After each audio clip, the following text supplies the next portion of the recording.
Hi, it's Nancy with MumMum's Bows, and today we're going to do something a little bit different. The bow we're going to make has no loops. Yep, that's right. It's called a no loop bow, and it's actually only the second time I've ever made one. So, you're actually going to be learning with me. So I'm going to be teaching you something that I've recently learned myself, a no loop bow. Now that sounds a little bit out of the ordinary, and it is, but it actually turns out pretty cool when you see the actual finished product. So let's get started. To make a no-loop bow, you need 6 lengths of ribbon. Now for the purpose that I'm making it is for a sign that is about 15 inches long. So the sign itself is not very big, so I don't want the bow to be very big. I'm putting the bow up in this corner. So the length of ribbon that I'm using is 3 lengths of ribbon that are 7 inches long and 3 lengths that are 6 inches long for a total of 6 ribbons. I'm using 6 different ribbons, but you could use 3, 2 of each if you wanted. That's up to you how you want to do your ribbons, but I'm using 6 different ribbons. Now beforehand, what I actually did to save a little bit of time is I folded the ribbons in half, and that's so that I can find my center. And I'll show you why that's important here in just a second. And I've got them in order of how I want to stack them. Normally I would use the Easy Bow Maker to help hold my ribbons in place, but since a lot of you don't have that, I'm going to show you how to do it by hand. This is my base ribbon, the one I'm going to get started with. Since I folded it in half, it shows me my center, and that's where I'm going to crimp it up and hold it just like that. The next one, now that I've folded it and I see my center, that's where I'm going to crimp it up again, and I'm going to lay it over crosswise just a little bit, just like that. And then the next 7-inch, my last 7-inch ribbon, I'm going to do the same, and I'm going to layer it across just like that. See? Fairly simple. Now I've got 3 ribbons down, 3 to go.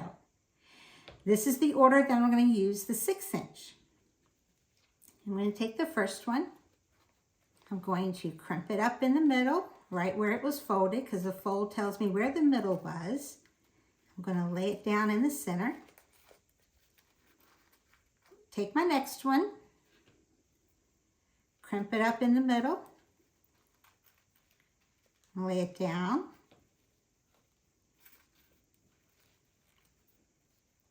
and then take the next one, crimp it up, and lay it down. Ahead of time, what I did is I took some wire, and it can be a 22 gauge is what I prefer. And I just cut a length of wire. It's about, let's see, I'll do this really quick for you. This wire measures about 7 inches. It can be longer, but I wouldn't make it too much shorter. And you just put that right in the middle.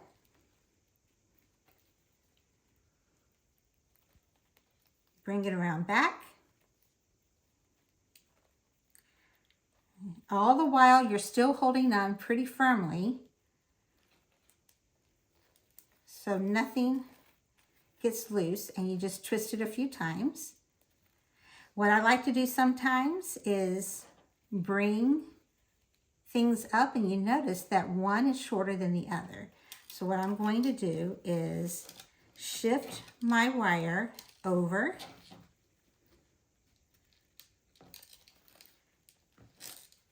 move my wire down a little bit,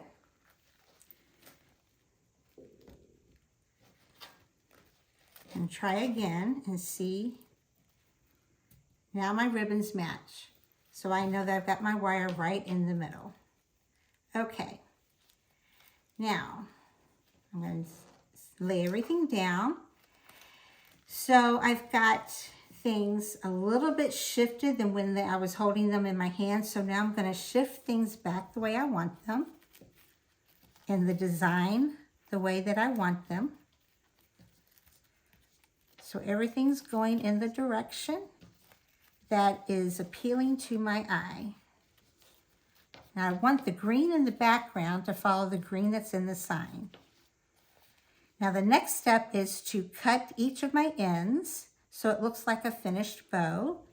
And I do that by folding the ends to where the corner tips touch each other. Then I come down on the fold about maybe 3/4 of an inch, and I cut all the way to the tip, and that gives me what's called a dovetail cut. I'm going to do that with each one of my ribbons. Cut from the fold all the way to the tips of the corners, just like that. And this doesn't take too long to do. You want to make sure that you're cutting from the fold. If you accidentally cut from the open edge, then things are going to be cattywampus, and you will have to recut, and then your ribbon is going to be much shorter than you intend. So make sure you're cutting from the fold. See how now we're getting that really pretty finished look to our bow? Just continue doing that all the way around.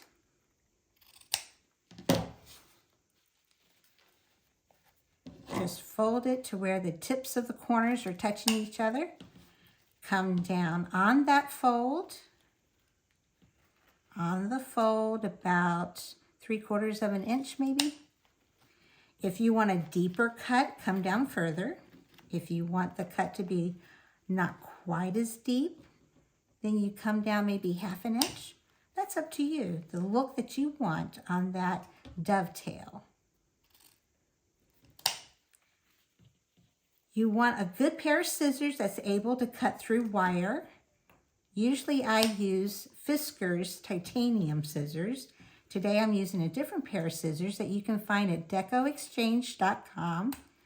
They highly recommend these scissors for cutting through wire. I don't know the name of them. It's just the only pair of scissors you can find at Deco Exchange. And it's very hardy, very sturdy, and does the job.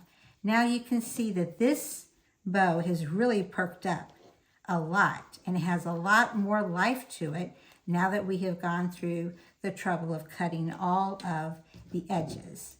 Now I want you to see something. I also brought in some greenery because I'm thinking I might want to add some greenery to the bow. Now I'm not positive I want to do that. It's just an idea. Let's look first at what the bow looks like at the top of the sign. See? Now we can cut off, now that we have got our wire securing the bow, we can cut off the extra, all that excess, and tuck it down. Remove the wire out of the way. And you're probably wondering, well, how in the world are you going to get this bow secured to the sign? Well, we're not going to hot glue it because in weather, if the temperatures drop, hot glue tends to pop off. And if you by any chance have really hot weather, then you could have issues with the glue not staying as well. So what we're going to do is we're going to take a staple gun and we're going to come underneath, like at the base, and we're going to add a staple like here, and we'll add a staple on the other side to secure it. But first, what I'm wondering is how would it look if I went and added, now I thought this would be easier to tear apart. There we go. If I added a couple of these, and let's get some of this. And if I just snuck in a little bit here, maybe a little bit over here.